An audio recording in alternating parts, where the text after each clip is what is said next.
हरियाणा में तीसरी बार बीजेपी करेगी सरकार का गठन। 17 अक्टूबर को होगा शपथ ग्रहण समारोह। नायब सिंह सैनी सीएम पद की दूसरी बार लेंगे शपथ।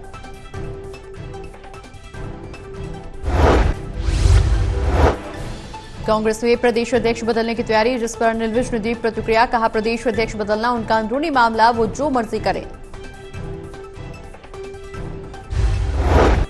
जो करना करें, वो उनकी पार्टी का मामला। किसी को बदलें, किसी को ना बदलें। और जो उछल रहे थे उनकी उछल कूद तो बंद। राहुल गांधी ने हरियाणा के कार्यकर्ताओं को कहा बब्बर शेर, तो वहीं विज ने कांग्रेसियों को बताया मिट्टी का शेर। कहा, ये सिर्फ शेर जलेबियां खाते हैं।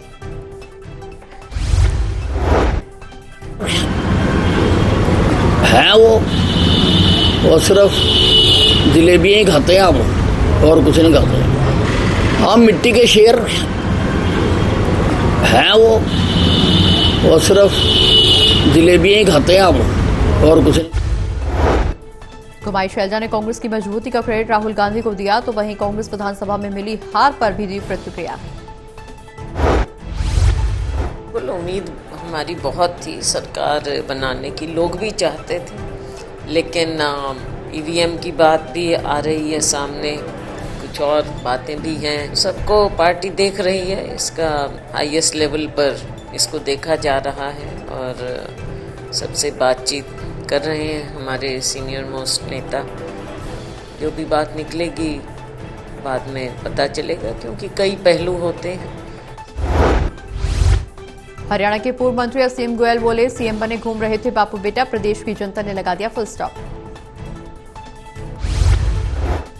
चुनाव हारने के बाद कांग्रेसियों का छलका दर्द। सोमवीर सिंह ने ईवीएम में गड़बड़ी के लगाए आरोप। चुनाव आयोग से की जांच की मांग। तो इनकी जांच करवानी चाहिए ताकि निष्पक्ष हो सके क्या सच्चाई। अगर सारा दिन काम करें और उसके बाद भी 90% आते हैं तो ये बिल्कुल गलत है।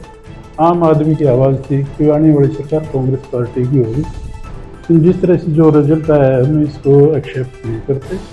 और जहाँ तक बहुत से कॉन्स्टिट्यूंसीज है ये ऑब्जेक्शन भी लगाए गए और अपने बारडा के अंदर भी कुछ चुनाव आयोग को इनकी भीतरघात होने की आशंका पर बोले सोमवीर सिंह। कहा, हमने सभी लोगों को दिया पूरा मान सम्मान, फिर भी भीतरघात तो हुआ।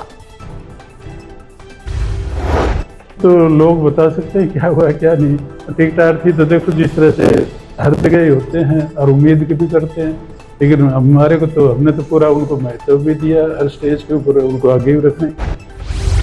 कुलदीप बिश्नोई की राज्यसभा सीट के लिए लॉबिंग। दिल्ली के दौरे बढ़ाए। मोदी से पुराने रिश्ते किए याद। पवार के जीतने से खाली हुई थी सीट। फसल अवशेष प्रबंधन के तहत कृषि विभाग की सख्ती। सुपर स्टोर मैनेजमेंट सिस्टम को बताया जरूरी। कटाई की निगरानी के लिए कर्मचारी किए गए नियुक्त। भी अगर है तो इस बार प्रशासन की तरफ से सख्त आदेश है कि भाई उस पर तुरंत कार्रवाई की जाए। जो पहली कार्रवाई थी बन के भी जो एनवायरमेंटल कंपनसेशन है, अगर 2 एकड़ तक कोई आगजनी घटना होती तो 2500 रुपये एनवायरमेंट। हरियाणा मंडियों में धान की आवक जारी। धीमे उठान से किसान आड़ती परेशान। किसानों ने लगाया अव्यवस्था का आरोप। के सामने ये देख लो, कहीं जीरी ना सुखाने की व्यवस्था है, ना कोई उठाने की, ना देना तो बस ऐसे ही पड़े हैं यहाँ। आरती बोलते आएगी उठ जाएगी, वो शाम को थोड़ी देखते हैं।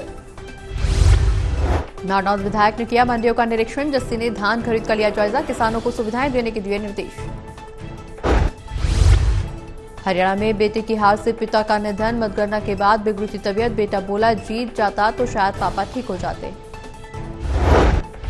पानीपत में ब्लॉक समिति सदस्य को किया ब्लैकमेल। पॉक्सो केस लगवाकर 50 लाख मांगे, नहीं देने पर वीडियो वायरल की दी धमकी। रुड़की में मालगाड़ी को बेपटरी करने की साजिश। रेलवे ट्रैक पर पड़ा मिला गैस सिलेंडर। मौके पर पहुंचे अधिकारियों ने हटाया सिलेंडर। पानीपत में लिफ्ट दीवार के बीच फंसा युवक। मौके पर हो गई मौत। फैक्ट्री में हुआ हादसा। लोग बोले लटक कर ऊपर जा रहा था। दशहरे के दिन बहादुरगढ़ में हुआ दर्दनाक हादसा। दशहरा देखने जा रहे दादी पोता ट्रेन की चपेट में आए, दोनों की गई जान। छोटा लड़का था, उसका नाम ऋतिक था और मेरी माँ थी। दोनों एक्सपायर हो गए।